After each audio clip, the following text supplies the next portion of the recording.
Quick hypothetical. Let's say you needed an emergency surgery or you needed to make an emergency repair to your home. Do you have the cash to cover these expenses right now? If the answer is no, don't feel like you're completely alone here. More than 25% of Americans don't have any savings in place. And while, we're struggling in times like this with the current crisis going on with COVID-19, there's still ways to improve your savings goals in 2020, and that's what we're going to be talking about today.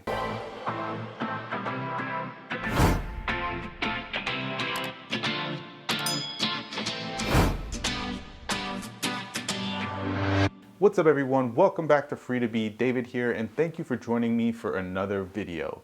Now in today's video, we're going to be talking about how to improve your savings goals and stay on track for the remainder of 2020, given everything that's going on. I understand that there's a lot of volatility in the market, that people are losing their jobs, but it's really important now more than ever to stick to those savings goals and help bolster your savings in case emergencies do arise, because they do come up from time to time. Now, all of these tips are actually things that I've implemented in my life, so I do think there's real value to them. So you're gonna wanna stick around for the entire video to hear all 8. Now, if you're new to the channel, I cover financial literacy here, as well as documenting my journey to financial independence. And I hope by doing this, I'm creating valuable content for others to use.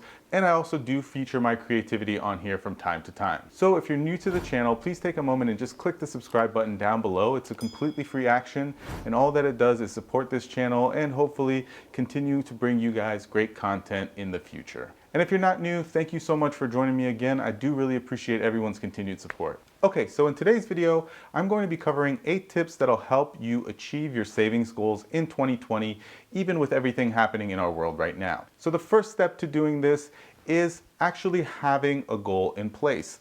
Think about savings as a long-term objective, and it can be something as big as taking a 2-week vacation, or saving for a down payment of a house, or saving for an early retirement. Have a goal in mind, because without a goal, you're not going to be able to achieve anything. You need to have something that's out there that you're actually striving towards in order to actually be able to save, because otherwise it's just a theory. I mean, yes, everyone wants to actually save money, but if you don't have a tangible thing, something in your sight that you can actually go after, you're not going to be very motivated to save.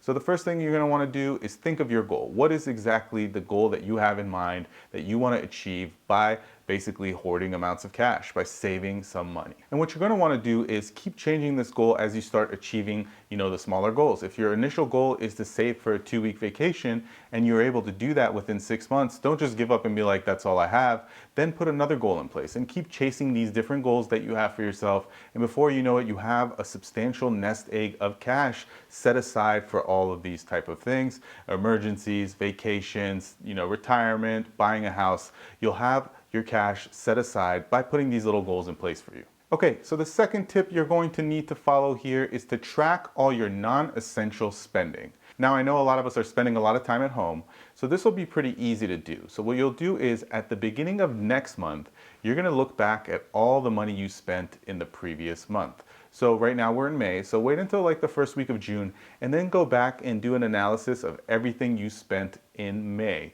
And then you can start identifying things that are non-essential that you're kind of just wasting your money on, and eliminate those costs from your life.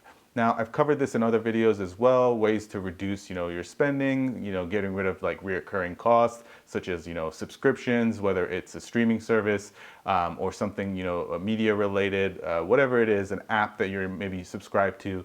You can start identifying which one of those you actually use regularly and eliminate those that aren't essential to your life. And by doing this, you're actually kind of building a pseudo budget as well, because you're figuring out exactly how much money you're spending on a regular basis. If you do this analysis in a couple months in a row, you'll get a real good idea of what you're spending, how much you're bringing in, and basically you'll be creating a budget by doing this. Now, the third tip is something that I've preached about in a lot of videos, but it is really important to financial success and ultimately financial independence, and that's to pay down any high interest debt that you have. You're not going to really be able to get the most out of your savings, even if you put your money into a super high yielding savings account.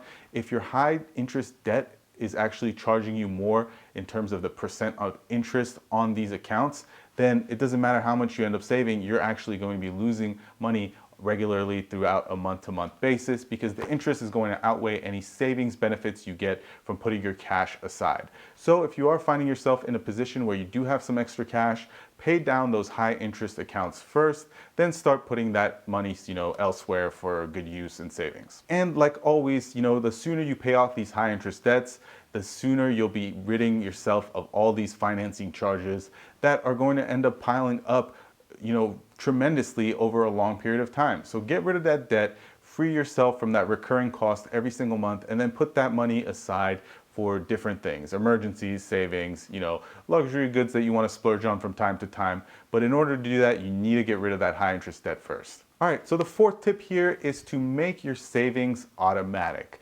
And what this means is basically don't rely on yourself actually taking an action to put money into a savings account. A lot of banks offer you an opportunity to set up recurring transfers into savings accounts, so put one of those in place. Now, you can start small with $50 or $20, however you feel comfortable doing this, but then you up that over time where you could save a couple $100 every paycheck that automatically goes into the savings account.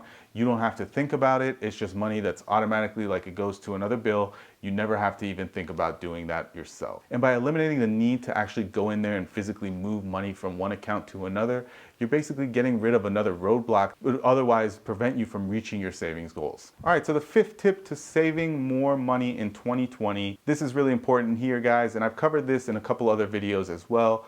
But when you are online shopping, which at a time like this, a lot more of us are doing a lot more online shopping because, we just can't go to the physical store as often.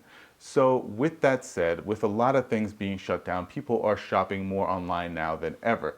But what is important to do here is, unless it's a necessary good, unless it's, food or something that you need to live, try to stick to the 24-hour rule. And what the 24-hour rule is basically when you're looking for like clothing and you're tempted to kind of purchase, you can move it to the cart and just leave it there for 24 hours. Because chances are when you come back to that thing the next day, you're not going to want it. I mean, if you do want it, then you can make that purchase. But more likely than not, you'll think about it and say, hey, I don't need to spend, $250 on a jacket right now when I'm just cooped up in my house for the next, 1 to 2 months. So you'll be able to skip those needless purchases a lot better if you stick to the 24-hour rule. And here's another tip. Sometimes these companies actually track you with your email and the traffic. And if you leave something in your cart, you're more likely than not going to get a promo code sent to your email of, hey, you left something in your cart, here's 15% off. So you'll actually be able to save some money doing that as well if you decide that you actually do want to complete the purchase. Now, the sixth tip here is to not spend any found money. So let's say you're fortunate enough to get $100 from your grandparents for a birthday or a stimulus check. This is money that you wouldn't have had otherwise. So if you are in a position where you are not, strapped for cash and you do get this extra little bump of money, put this money towards your savings goals, because it's money that you won't miss because you never really expected to have it in the first place. It's much better used towards those savings goals as opposed to going and buying a luxury good or splurging it on something you don't need. This is the perfect opportunity to take money, found money, money that you wouldn't have had in any other circumstances, and put that money to work for you for your long-term and future goals.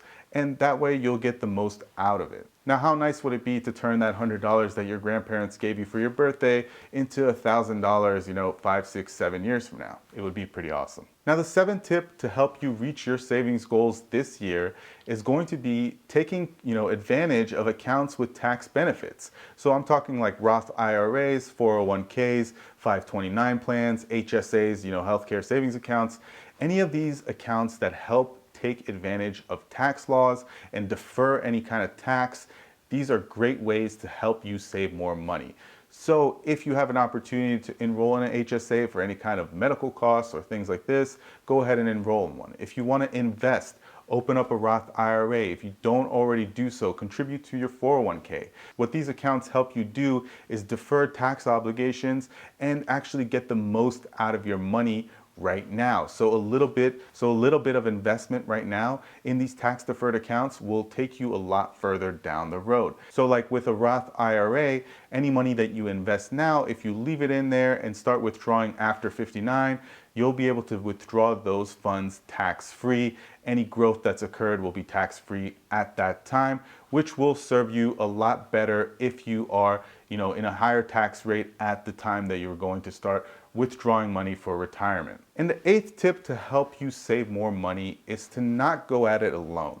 Chances are you have somebody in your life who's also trying to achieve savings goals, whether it's a family member, a friend, a coworker. Find these people and build a little community for yourself. You guys can keep challenging each other and kind of sharing your results as you go through this path to saving more for your future. And this way you keep each other honest, and it just is a lot more fun going through a life experience with someone else. And so with all these tips, it's really just important to remember that you have a long-term goal in place. And that's why I think having a goal is obviously the most important one for any of these to actually work, because you need to have that vision, you need to have that drive, that motivation to get to where you want to be. So having actual goals in place is going to be really important. And don't be discouraged if things go out of whack, if you end up losing your job or something comes up where it's an unexpected expense. Don't let those things throw you where you think that, oh, I'm never going to recover from this. You will recover from it. It's just going to take some additional time, and you're just really trying to put yourself in the best position you can put yourself in, and that's it. Once you do that, you should really not be too concerned about things that you can't control in your life in pursuit of financial independence. All right, guys, well, that's all I had for this video. If you did enjoy it, let me know in the comments down below. Don't forget to give me a thumbs up. If you're new to the channel, as always, please take a moment and hit the subscribe button down below, and we'll see you next time.